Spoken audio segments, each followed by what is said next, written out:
Libertarian Party nominee for president, or candidate for president, Gary Johnson. And I guess I don't need to really introduce him, so Gary, come on up.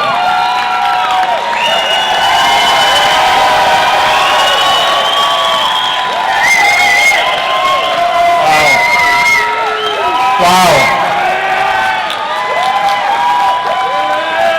Very, very kind. Thank you.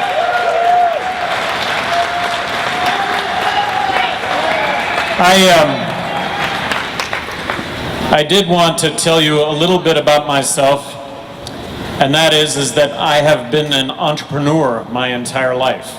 I started a handyman business in Albuquerque in 1974, and actually grew that business to employ over 1,000 people. I sold that business in 1999. Nobody lost their job, and they're doing better than ever. I had never been involved in politics prior to running for governor of New Mexico. Complete outsider. I went and I introduced myself to the Republican Party a couple of weeks before I announced, and what they said was, "We like you, we like what you've got to say, we're going to include you in all of the debates and all of the discussions, but you just need to know that you will never get elected. That it's not possible to come from completely outside of politics and get elected governor in a state that's 2-to-1 Democrat." Well, I got elected. And I'd like to think it was based on what I had to say, which was, how about let's run state government like a business? Common sense, best product, best service, lowest price. Let's just bring some common sense to all this. And so I distinguished myself as governor of New Mexico, I think, in many categories, but one of them was, I may have vetoed more legislation as governor of New Mexico than the other 49 governors in the country combined.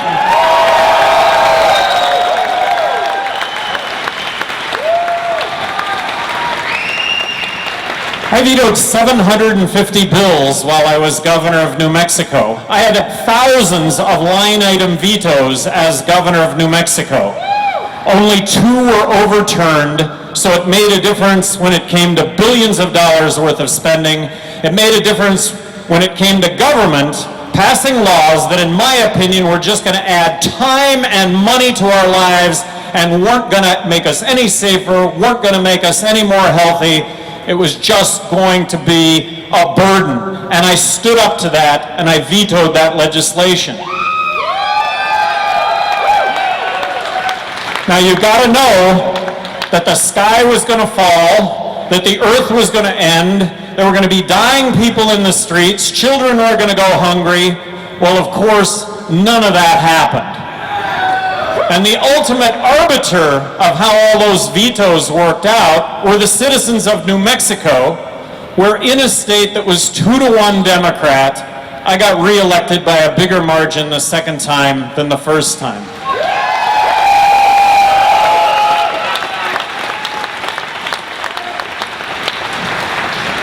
I want you all to know that I am a Dr. Paul fan.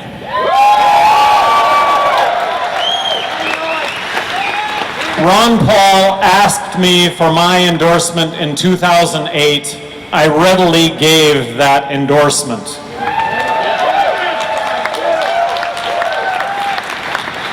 When I dropped out of the Republican primary, I asked everyone that was going to vote for me to vote for Ron Paul. When asked in the last debate that I got to appear in, who would you pair up with as a vice presidential candidate, I chose Ron Paul. There wasn't any other choice other than Ron Paul.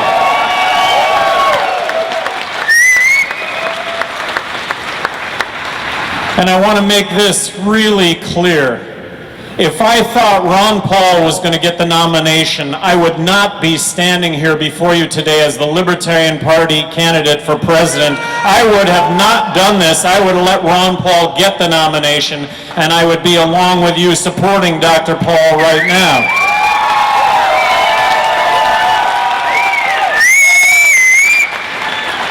But this is an exclusionary process, and each and every one of you know it. This is absolutely exclusionary. You've had the sand kicked in your face, and you continue to have the sand kicked in your face, and you keep coming, and we all keep coming, because this is really an important message. And it's about the message. And Dr. Paul is the first one that will talk about the message. And the message is, look, let's stop the spending. Let's end the wars.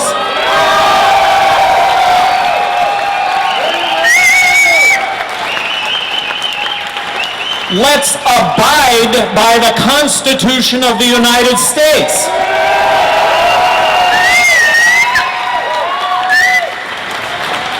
There is a growing police state in this country. Let's stop this growing police state in this country.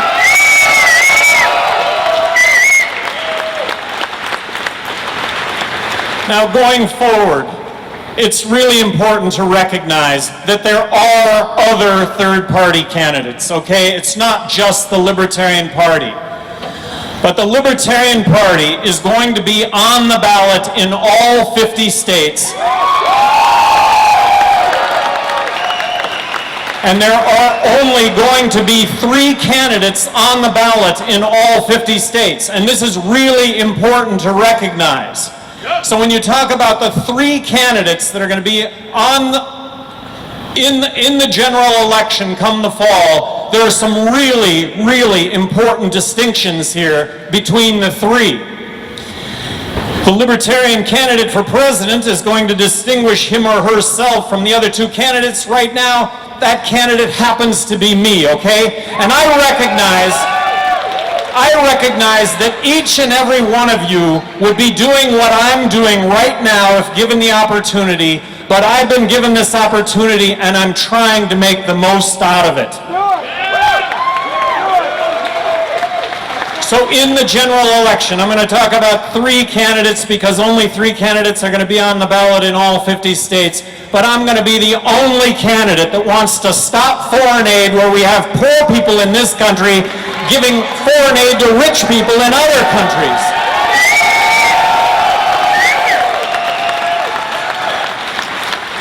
I'm going to be the only candidate that does not want to bomb Iran.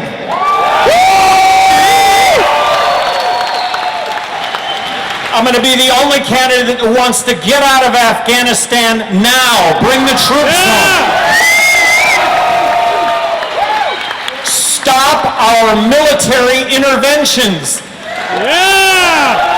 I am outraged by politicians that beat their chests against the terrorist threat, and that comes at a cost of tens of thousands of innocent people being killed in foreign countries, and it results in our men and servicewomen coming back in body bags or with their limbs blown off. This has to stop, and it has to stop now.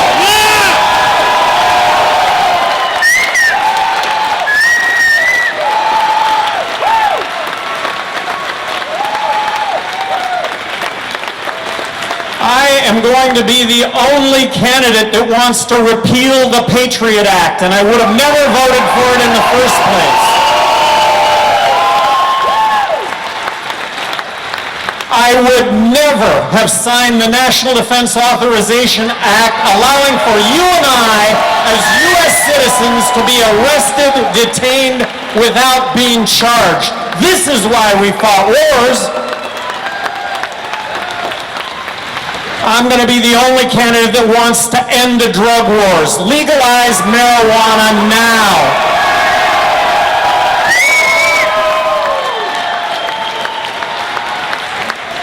I'm going to be the only candidate talking about marriage equality from the standpoint of it being a constitutionally guaranteed right on par with civil rights of the 60s. I am the only candidate that's going to be talking about balancing the federal budget now. Now! If we don't balance the federal budget now, we're going to find ourselves in a monetary collapse. And a monetary collapse, very simply, is when the dollars that we have in our pocket don't buy a thing because of the accompanying inflation that is going to go along with that. And that means addressing the entitlements. Right now you've got Republicans and Democrats saying they're going to spend more on Medicare than the other party. We have to reform Medicare. We have to spend less money on Medicare. We have to spend less money on the military. I'm going to be proposing 43% reductions in those categories because if we don't do it, we're going to find ourselves without a country.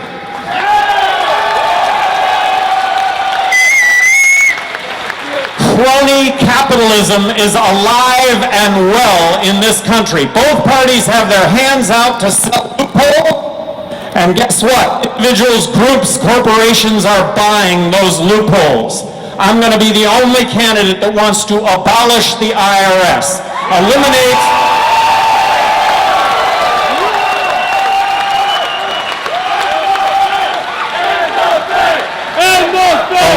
the income tax,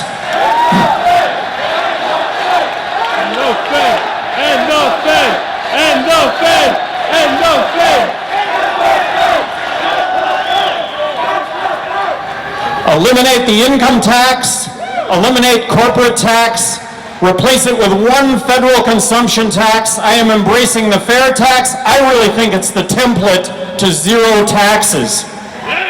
I am the only candidate that would sign legislation to abolish the Federal Reserve. It's a rigged game. It's a rigged game. The Federal Reserve gives money to the banks for 0%. The Fed loans money, gives money to the banks. The banks buy treasuries, profiting off whoever. This is not what this country is about. I'm the only candidate that would repeal legal tender laws and sign legislation allowing for competing currencies.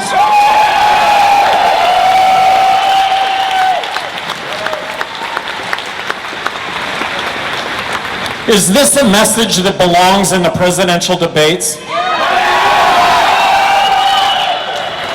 15% voter support puts liberty front and center in the debates and in the headlines.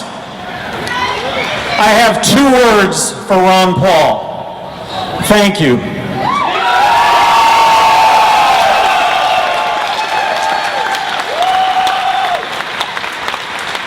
Thank you for taking the cause of liberty to the American people in a way that none of us have seen in our lifetimes. I'm going to ask you something here. Be libertarian with me for one election. One election. Together, we'll show the world and the nation that what Ron Paul has stood for is not a fluke, it's the future. Live free, live free.